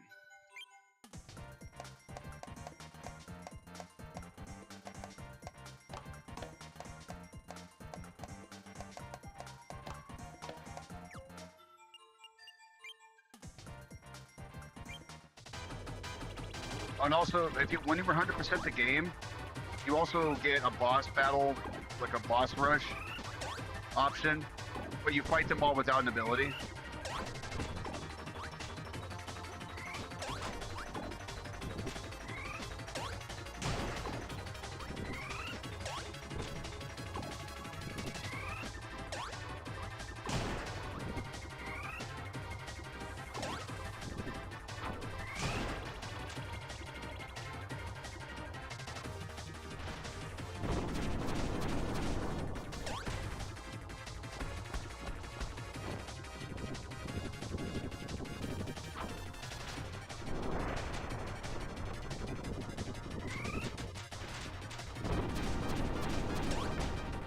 And it makes them a lot slower to fight.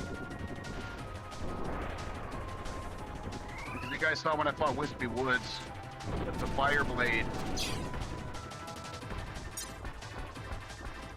doing so much more damage quicker.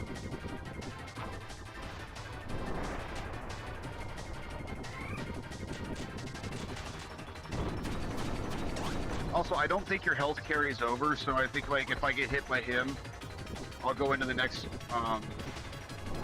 boss with less health. Because I think that's how it works.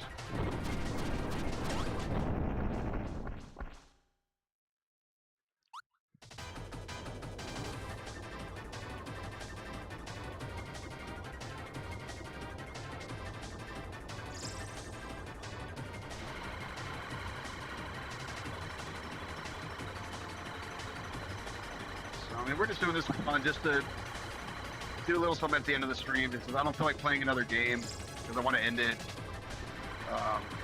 relatively soon. You know, I do got them responsibilities as an adult, you know.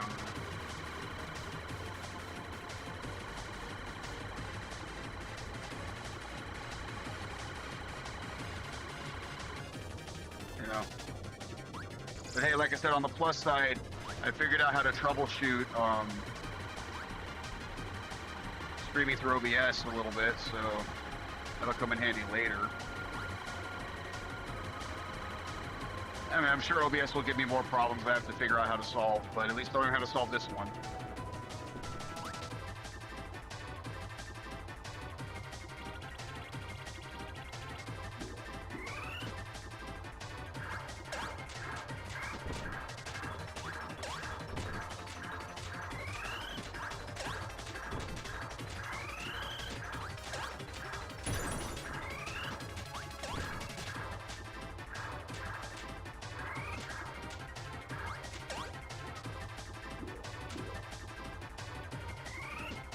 This phase, they're hard to hit.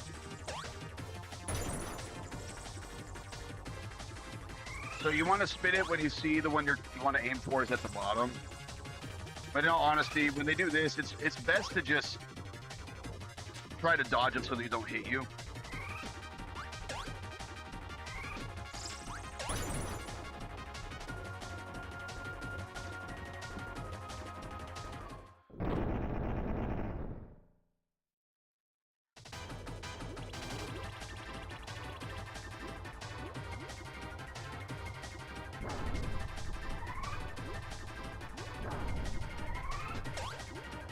guy's actually going to be a lot harder to fight.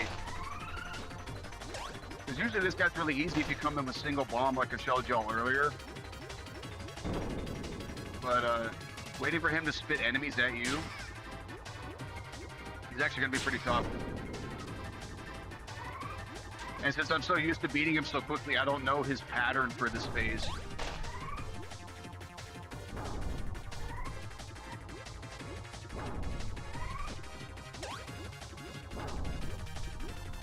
Of course, you can't swallow gourd. What are those things called? Gordos? Whatever they are.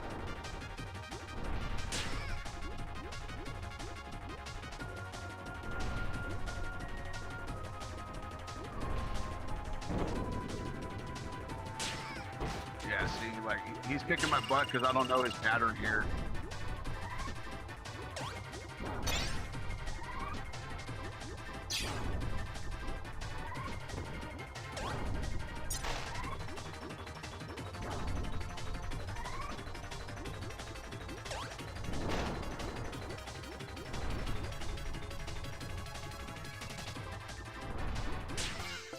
He got me.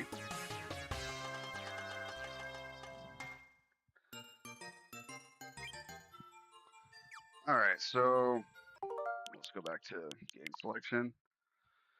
So yeah, I think we're gonna call it there, guys. I will say I'm pretty happy with the run I did today. I think, you know, hour and a half is a good benchmark for me to work towards. It's a good goalpost. Moving forward, the next game I'm going to stream, just normally stream, is going to be Elementalis, which is a game I have to buy off the Play Store. But it's going to be a Zelda-like game where instead of having traditional items, you're going to get these like magical elements that work as your items, and it's learning how to do them all and like use them properly. And then I'm currently working on my next playthrough I'm going to drop, even though I still haven't finished releasing the Kalos Crystal playthrough. I did drop a couple episodes today. I have finished that one, and the next game I'm going to I'm gonna show you guys Super Mario RPG. This is the next game I'm going to make a playthrough of. I'm going to stream this game someday, but as of right now, I'm going to make an actual playthrough of it, and I've learned that I can make a playthrough through OBS. So be on the lookout for that coming within the next month or so. Other than that, thank y'all for showing up. Thank you, Smash. Thank you, Sync. Thank you, Suicune. I'm not sure if anyone else showed up today, but thank y'all for showing up regardless. And we're going to call it for today. Y'all enjoy the rest of your weekend and keep being awesome.